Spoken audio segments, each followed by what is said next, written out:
السلام عليكم ورحمة الله وبركاته، ازيكم عاملين ايه؟ يا رب تكونوا بخير. الفيديو ده مهم جدا جدا لسنة، من اول سنة رابعة ابتدائي لحد وانت طالع طالع طالع طالع. شوف بقى انت طالع لحد فين، وان شاء الله الفيديو يفيدك يعني.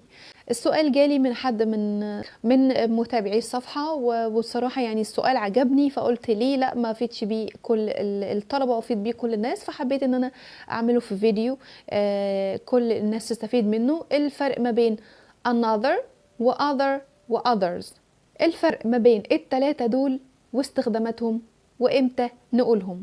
اول حاجة another معناها بديل او اضافي، وبستخدمها لما اكون بتكلم عن حاجة مفرد، زي مثلا ان صاحبتي او صاحبي اداني ساندويتش في المدرسة وعجبني الساندويتش وعاوزة اسأله عن واحد اضافي تاني، فبقول له do you have another one؟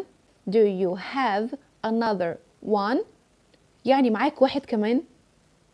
او مثلا عاوزة اسأل عن قلم رصاص، فبقول do you have another pencil؟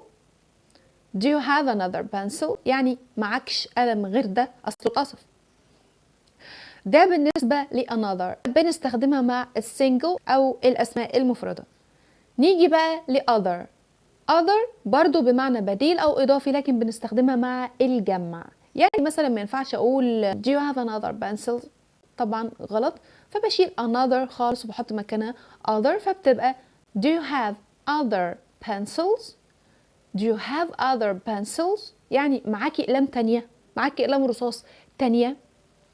طيب يبقى another بنستخدمها مع single، و other بنستخدمها مع البلورال او الجمع. others بستخدمها لما اكون بتكلم في نفس الموضوع بس مش حابة اقول الكلمة اللي بعدها other، فبقول others. يعني مثلا لو انا عاوزة اسأل معاكي اقلام تانية برضو بصيغة الجمع، فبقول do you have others؟ do you have others؟ يعني معاك تاني، معاك غيرهم.